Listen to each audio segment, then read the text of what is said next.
Everyone remembers the child who couldn't stop telling the world he was a genius. Almost nobody remembers the child who quietly understood everyone else first. That is the strangest trick Malcolm in the Middle ever pulled. It convinced you that Malcolm was the family's extraordinary mind, while Dewey drifted through the background as the sweet, eccentric little brother. But if you watch the series again, something unsettling starts to happen. Malcolm is constantly proving how intelligent he is. Dewey rarely feels the need. Instead, he is watching, listening. He is studying the emotional weather inside his own home with a precision no report card could ever measure. The family notices whoever creates the biggest crisis. Francis rebels. Reese explodes. Malcolm overthinks everything. Lois races from one emergency to the next, while Hal struggles to keep the chaos from swallowing him whole. Every member of the household demands attention simply by existing. Dewey doesn't. That is exactly why he disappears. What looked like independence was often emotional neglect, wearing a smile. What looked like maturity was a child learning that asking for attention rarely changed anything. So he stopped asking. Instead, he developed something even more remarkable, the ability to understand everyone around him without expecting anyone to understand him in return. And that is the heartbreaking irony at the center of the entire series. The child who saw every crack in his family's emotional foundation became the one standing inside their greatest blind spot. So the real question isn't whether Dewey was brilliant, it is why nobody ever noticed. The easiest mistake to make is assuming that intelligence always looks the way Malcolm looks. The show encourages that assumption from the very beginning. Malcolm's exceptional IQ is announced, tested, celebrated, and constantly discussed. Teachers obsess over it, his classmates resent it, his family reorganizes around it. His intelligence is loud because it keeps disrupting everyone's lives. It creates conflict, expectations, and impossible pressure. You never have to search for Malcolm's gift because every episode points directly at it. Dewey's gift works the opposite way. Instead of drawing attention, it quietly explains everyone else. He doesn't need to win every argument because he usually understands why the argument exists before anyone else does. He watches his brothers long enough to predict their reactions. He recognizes when Reese's aggression is covering insecurity. He sees Malcolm's endless overthinking before Malcolm even realizes he is spiraling. He even understands Lois and Hal in moments when his older brothers only see unfair parents. That isn't just kindness. It is emotional intelligence grounded in relentless observation. Psychologists often describe emotional intelligence as the ability to recognize emotions, interpret them accurately, and respond effectively.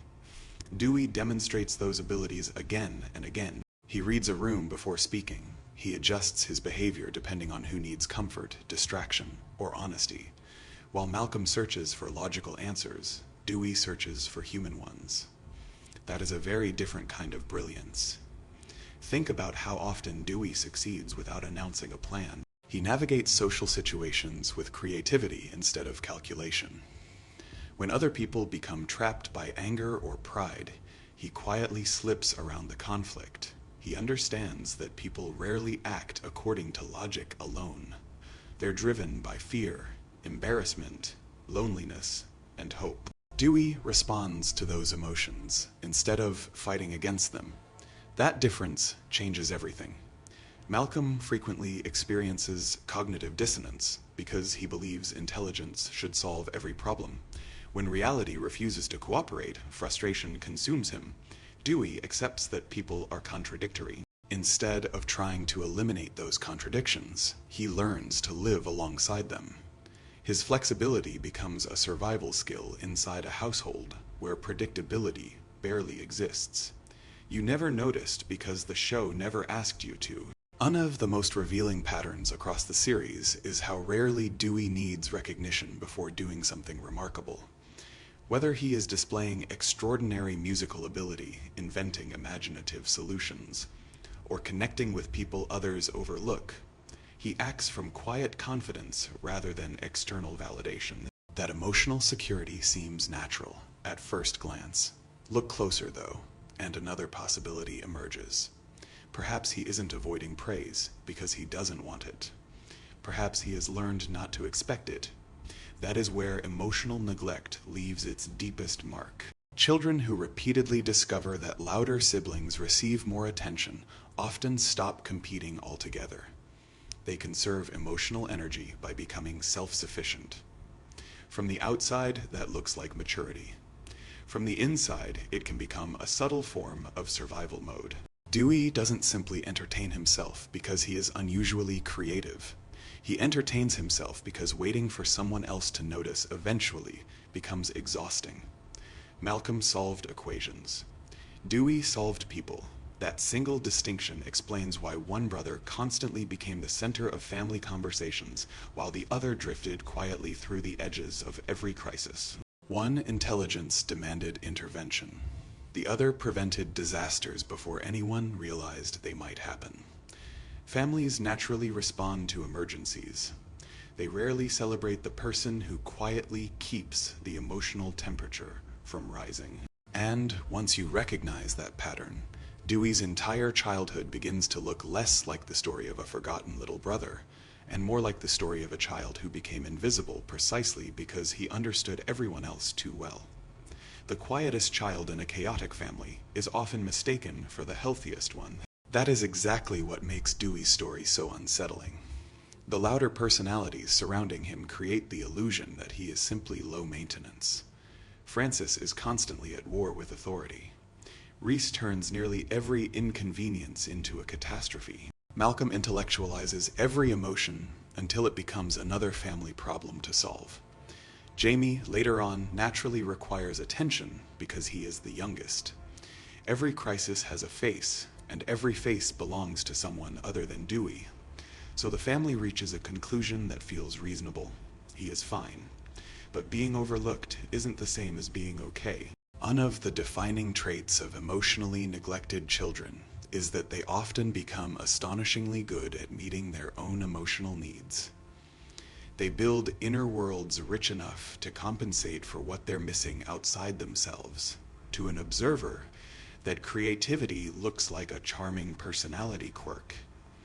In reality, it can be an adaptation. When comfort isn't consistently available, imagination becomes a refuge.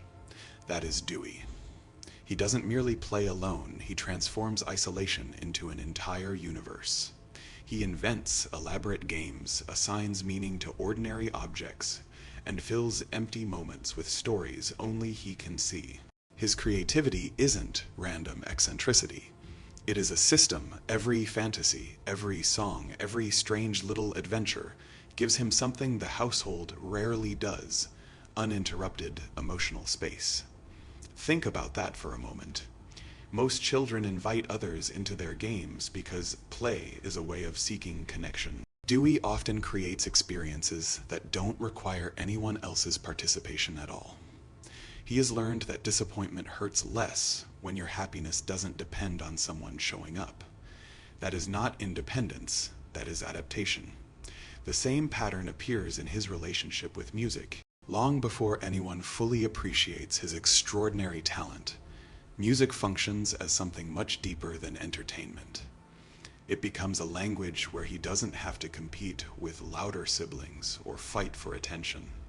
Every melody allows him to express feelings that would otherwise remain invisible. Instead of asking to be heard, he creates something impossible to ignore, even if nobody in his own family fully understands what they're hearing. This is where hypervigilance quietly enters the picture. Hypervigilance isn't always dramatic. It doesn't always look like fear or anxiety. Sometimes it looks like a child who notices everything because noticing keeps life predictable. Dewey becomes remarkably skilled at reading emotional shifts inside the house. He can sense tension before arguments begin. He anticipates people's reactions. He adjusts his behavior to avoid becoming another problem for already overwhelmed parents. That level of awareness isn't typical childhood behavior. It is survival.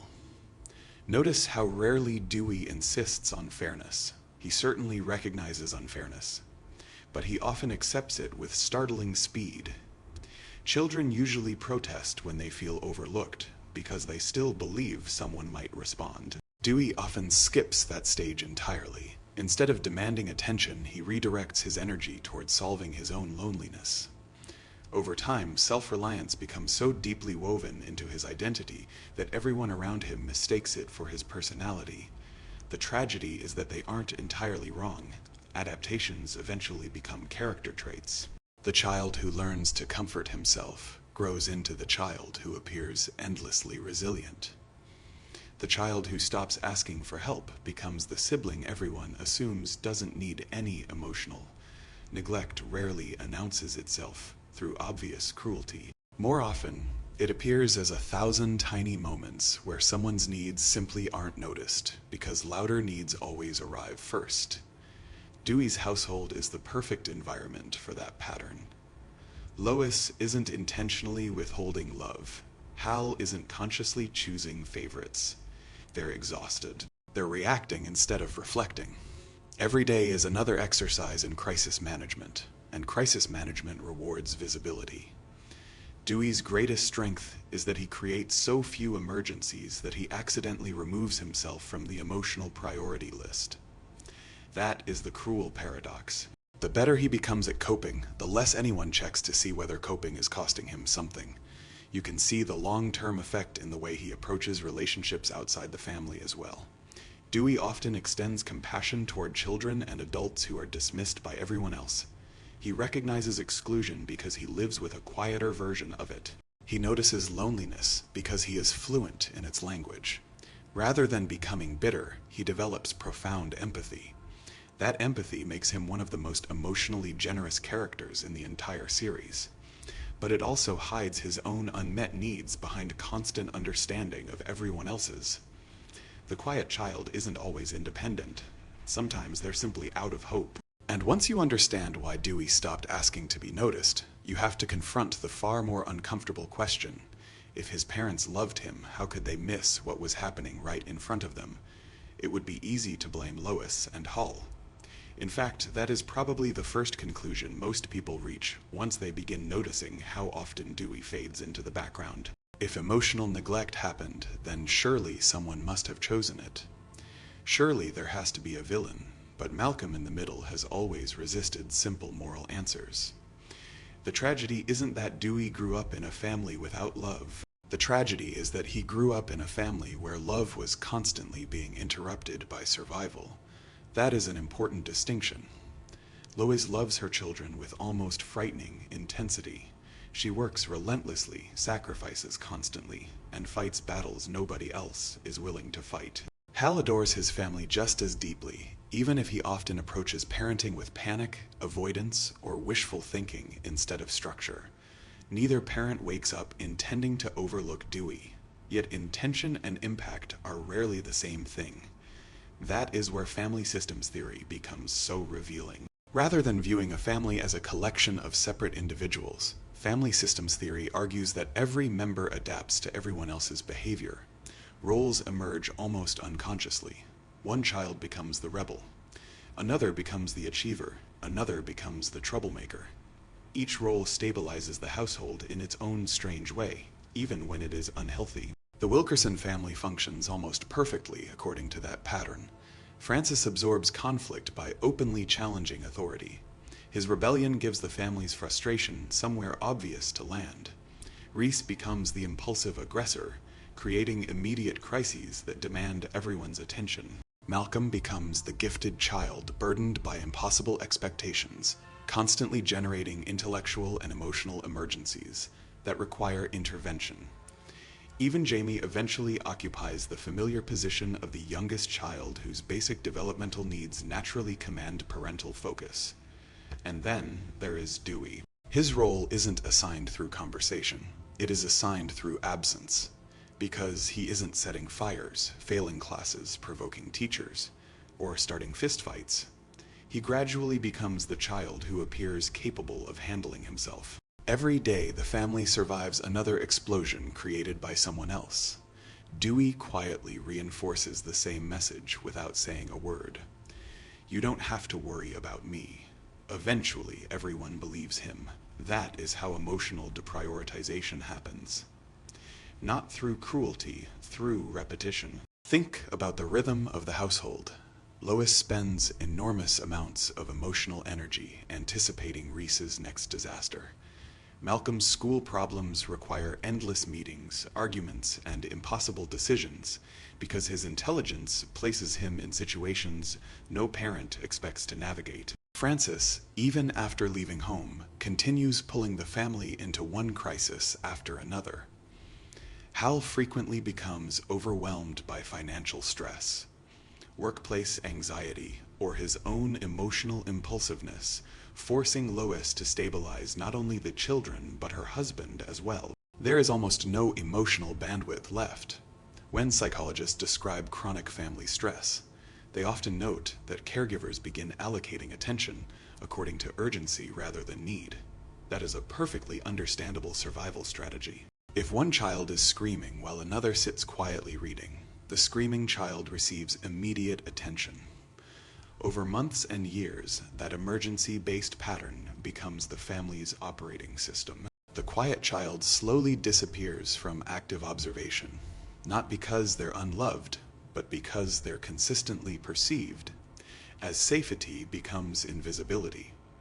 Read that again.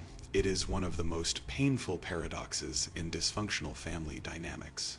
The child who causes the fewest problems often receives the fewest emotional check-ins.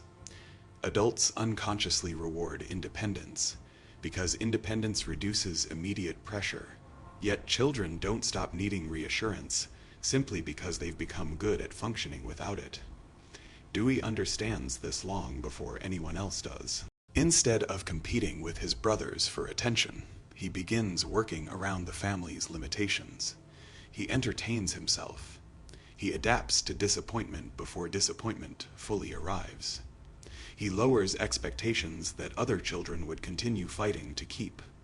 These aren't conscious decisions. They're psychological adjustments shaped by thousands of ordinary interactions that all communicate the same quiet lesson. There are bigger problems than yours. Good kids often disappear first. The heartbreaking part is that Lois occasionally catches glimpses of what she is missing. There are moments when she recognizes Dewey's sensitivity, his creativity, or his unusual maturity, and for a brief instant, you can see genuine surprise cross her face. It is as though she is rediscovering a child who has been living in her own house all along. Those moments matter because they reveal something deeply human. Parents living in constant crisis don't necessarily stop loving their children. Sometimes they simply lose the ability to see them clearly. Hal experiences something similar. His affection for Dewey is sincere, playful, and warm whenever the two connect. But those connections often happen in isolated bursts rather than through sustained emotional attention. Hal responds beautifully when Dewey is directly in front of him. What he struggles to do is consistently notice when Dewey quietly slips into the background again. That is the difference between affection and attunement. Affection is loving someone when you are with them. Attunement is recognizing what they need before they have to ask. Dewey receives plenty of the first. He spends much of his childhood quietly waiting for the second. Once you see the family through that lens. The story stops being about bad parenting and starts becoming something far more unsettling. It becomes a portrait of how even deeply loving families can unintentionally teach one child that being easy to raise is the fastest way to become emotionally invisible. And that lesson doesn't stay in childhood. It follows Dewey into the person he is becoming, shaping not only how he survives his family, but how he learns to carry responsibilities that should never have belonged to him in the first place. Growing up isn't always something a child chooses. Sometimes it happens because nobody else has enough room to stay emotionally available. That is the quiet transformation hiding beneath Dewey's childhood. He isn't formally handed adult responsibilities the way some children are. Nobody gathers the family together and announces that Dewey is now responsible for everyone else's well-being. There is no ceremony, no conversation, no clear expectation, and that is exactly why it is so easy to miss. Parentification doesn't always begin with instructions. Sometimes it begins with empty space. Psychologists use the term parentification to describe a reversal of family roles in which a child starts meeting emotional or practical needs that should belong to the adults. Emotional parentification is especially difficult to recognize because it rarely involves obvious chores or caretaking. Instead, the child becomes the stabilizer, the listener, the peacemaker, the one who quietly absorbs tension before it spreads. That description fits Dewey with unsettling precision. Across the series, he repeatedly becomes the sibling who notices when someone else is struggling before they say a word. He adapts his behavior to calm situations that he didn't create. He often chooses empathy over retaliation, even when his brothers have done little to earn it. Rather than escalating conflict, he looks for ways to redirect it, soften it, or quietly step around it. Those aren't simply signs of kindness. They're signs of a child who has learned that keeping the emotional temperature low benefits everyone, including himself. Think about the dynamic between Dewey and Reese. Reese is impulsive, aggressive, and often completely unaware of the emotional consequences of his actions. Most people respond by fighting back. Dewey frequently responds by understanding the insecurity underneath Reese's behavior. He doesn't excuse it, but he often predicts it. That ability allows him to navigate Reese with surprising confidence. Not because Reese has become easier, but because Dewey has become remarkably skilled at managing people whose emotions feel unpredictable. That is emotional labor. And children aren't supposed to become experts at it. The same pattern appears in his relationship with Malcolm. Malcolm's intelligence often traps him inside endless cycles of anxiety, frustration, and self-importance. Dewey rarely competes with him on intellectual terms. Instead, he instinctively understands that Malcolm's greatest weakness isn't a lack of knowledge. It is a lack of emotional perspective. Dewey sees the human problem hiding beneath Malcolm's logical arguments, which is why he can occasionally cut through Malcolm's overthinking with a level of clarity that feels almost startling. He isn't acting like the younger brother, he is acting like the emotionally older one. Then Jamie arrives. The series never turns Dewey into Jamie's primary caregiver, but it consistently shows him stepping into moments of protection, guidance, and patience that feel unusually mature for someone his age.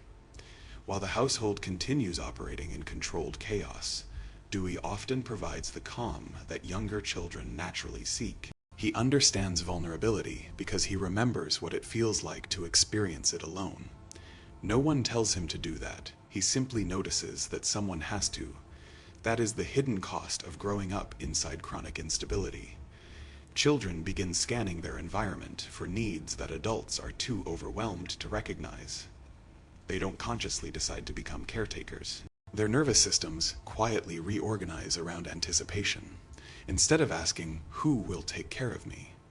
they begin asking, "What does everyone else need before things get worse?" That is survival mode disguised as maturity. And survival mode has a strange reward system. Adults praise children who seem exceptionally responsible. Teachers call them mature. Relatives describe them as old souls. Their ability to regulate themselves becomes something admirable.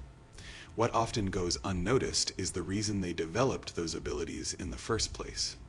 Emotional self-sufficiency isn't always evidence of security. Sometimes it is evidence that security wasn't consistently available. Dewey embodies that contradiction. His compassion is genuine. His patience is real. His emotional wisdom is extraordinary. But those strengths also developed inside an environment that quietly demanded them. There is another subtle consequence of parentification that appears throughout Dewey's story: difficulty believing that his own needs deserve equal attention.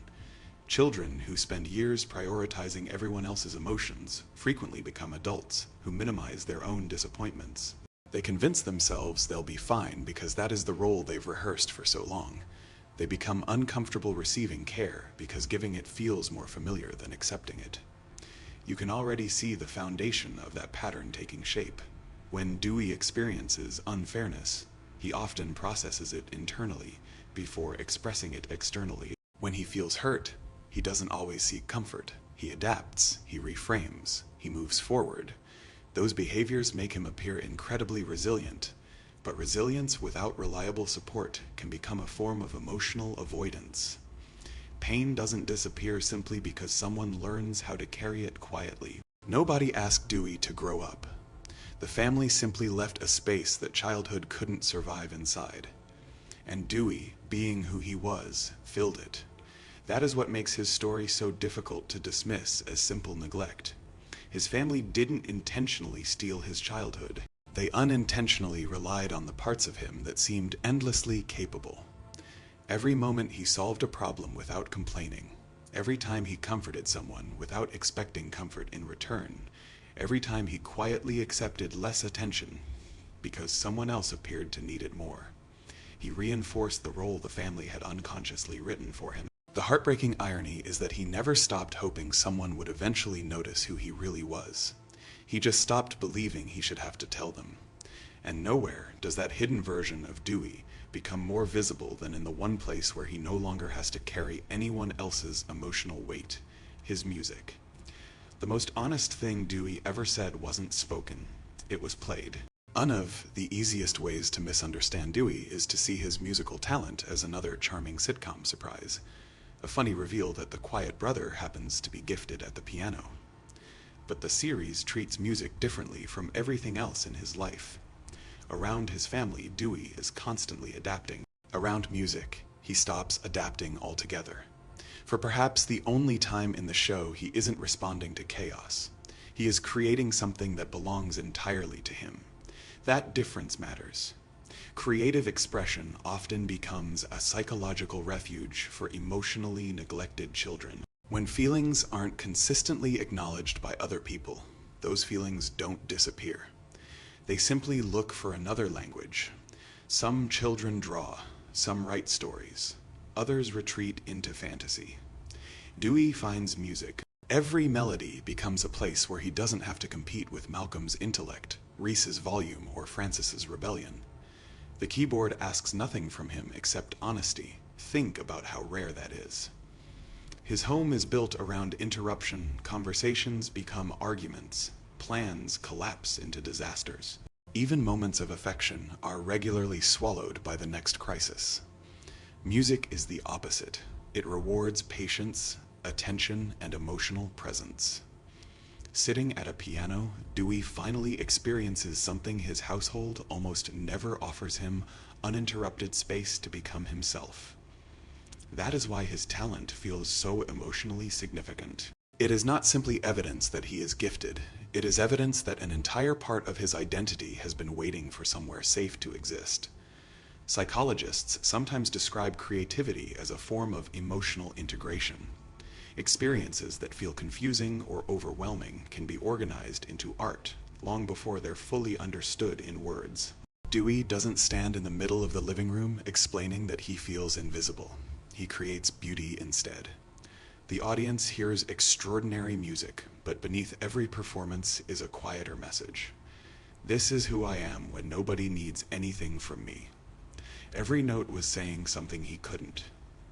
The heartbreaking irony is that strangers often recognize his potential faster than the people closest to him. Outside the family, teachers, mentors, and other adults occasionally glimpse what makes Dewey remarkable almost immediately. They aren't distracted by years of household roles or sibling reputations. They simply encounter an unusually perceptive, deeply creative child. His family loves him, but they're still seeing the version of Dewey that adapted to survive their chaos.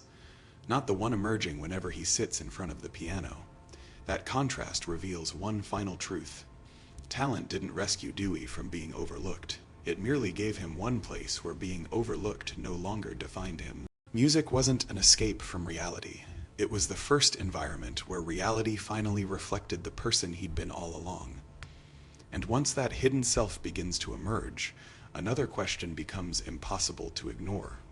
If Dewey's brilliance was always there, why did it take everyone else so long to see it? The tragedy of Dewey is not that he was forgotten by his family. It is that the person who understood them best was the one they understood the least. Malcolm was always treated as extraordinary because his intelligence was impossible to ignore. His genius created expectations, pressure, and problems that demanded attention.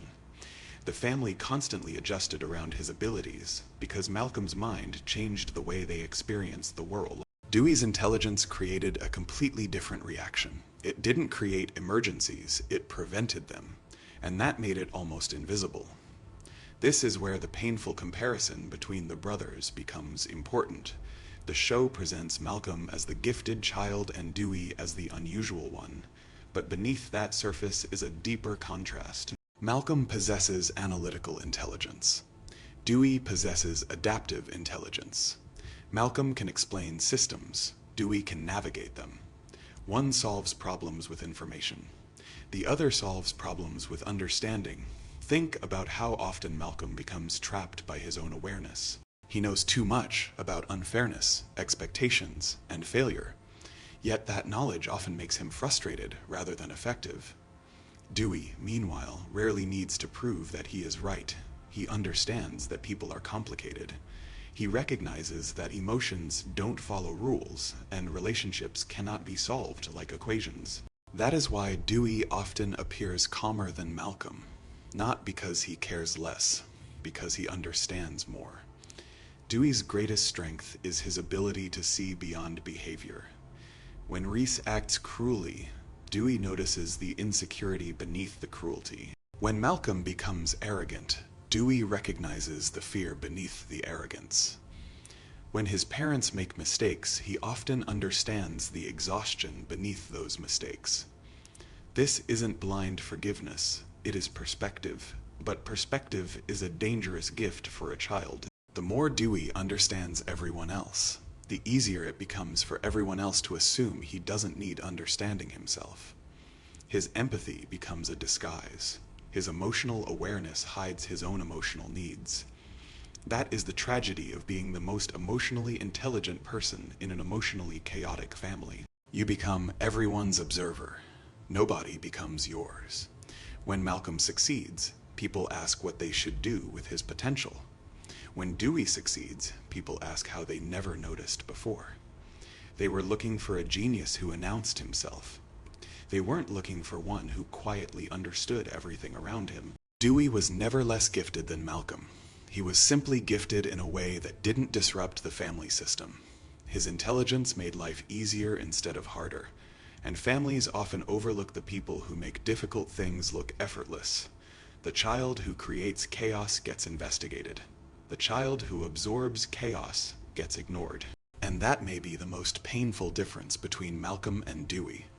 Malcolm's brilliance became part of his identity because everyone around him reflected it back. Dewey had to discover his own brilliance, because sometimes the person with the deepest understanding of a family is the one standing furthest outside of it. And once you realize that Malcolm wasn't the only genius in the house, another uncomfortable truth appears.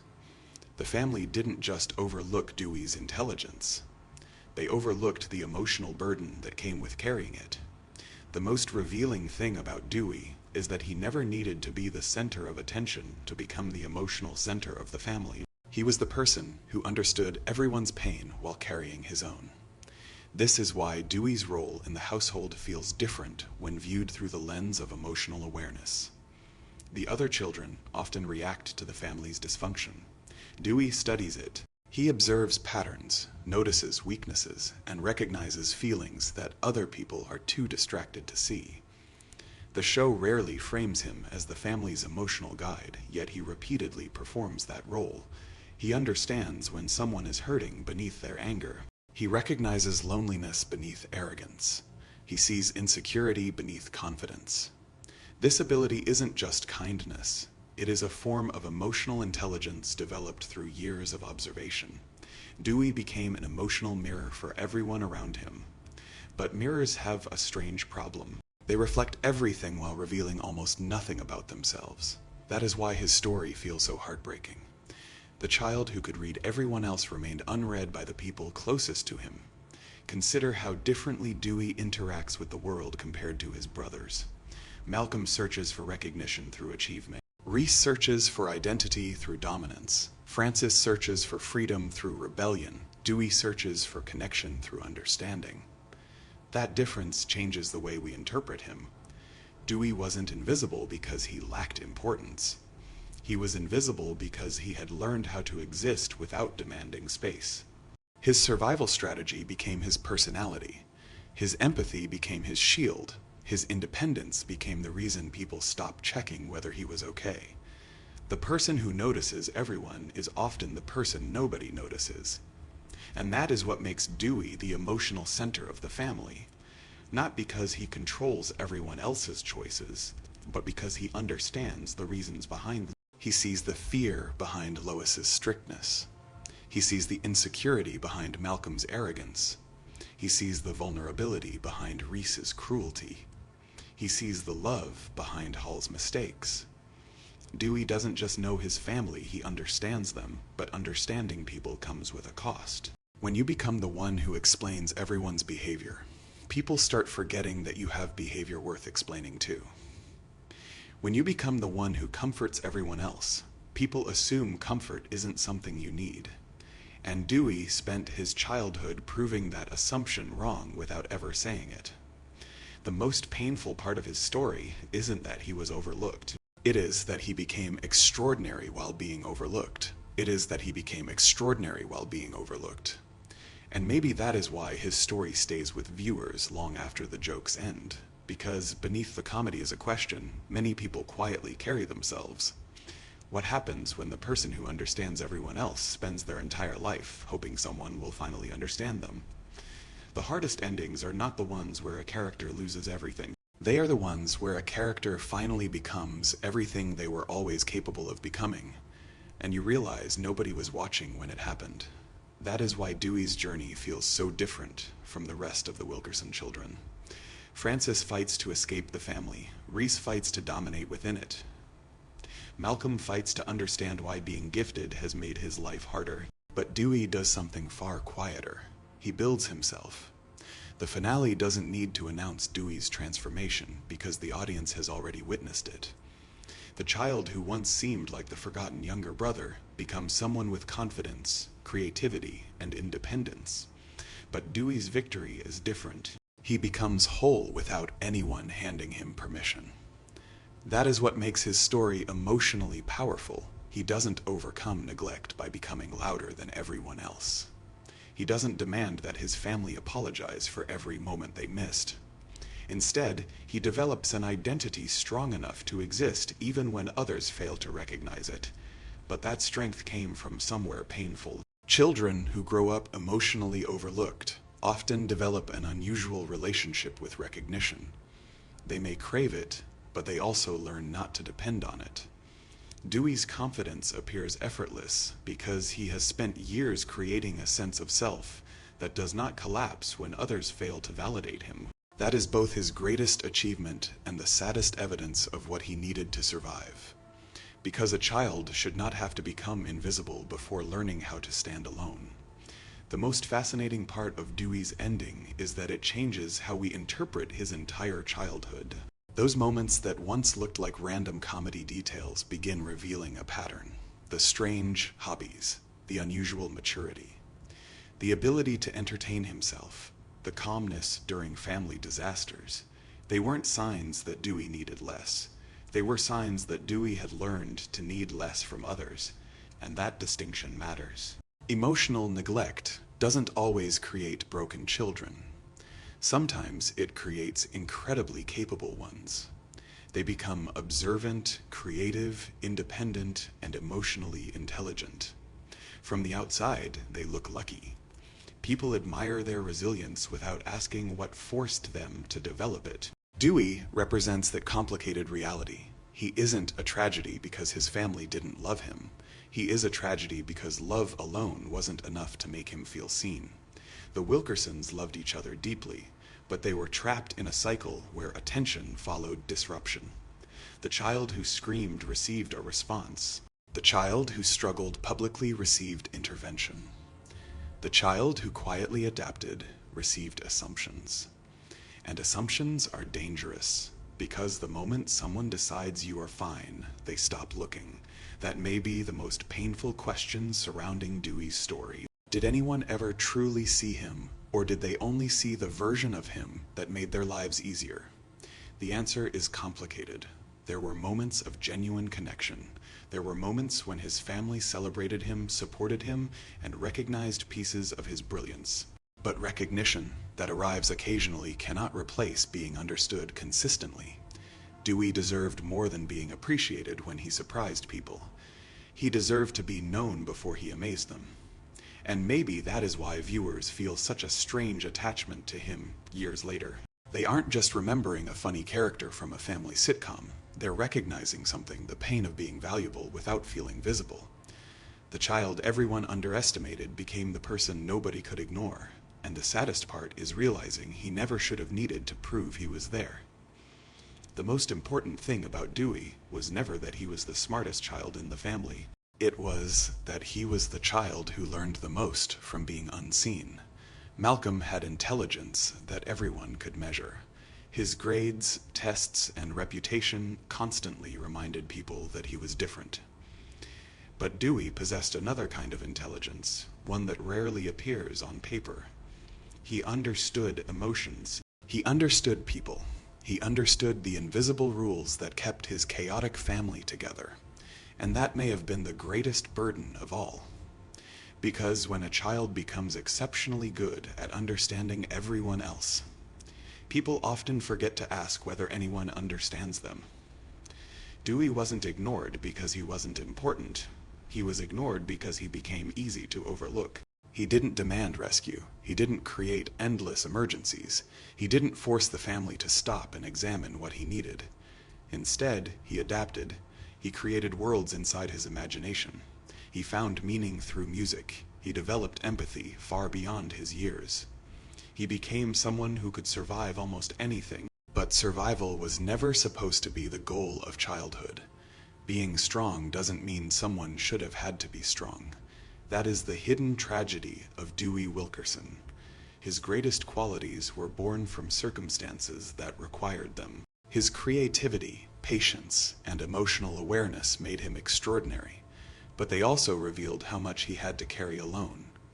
Maybe that is why Dewey stays with viewers, because somewhere beneath the jokes, the chaos, and the absurdity of the Wilkerson household was a familiar human experience. The feeling of being the person who notices everything while wondering if anyone notices you. The feeling of being valued but not fully seen.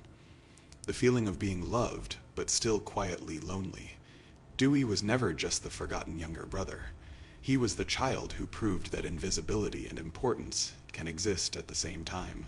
And maybe the greatest lesson hidden is this: sometimes the strongest person in a family isn't the one who survives the loudest battles. It is the one who learns how to carry the silence. The child everyone overlooked became the character viewers understood. Not because he was the loudest, not because he was the most impressive, but because he was the one waiting for someone to look closer. And once you do, you realize Dewey was never in the background. He was story.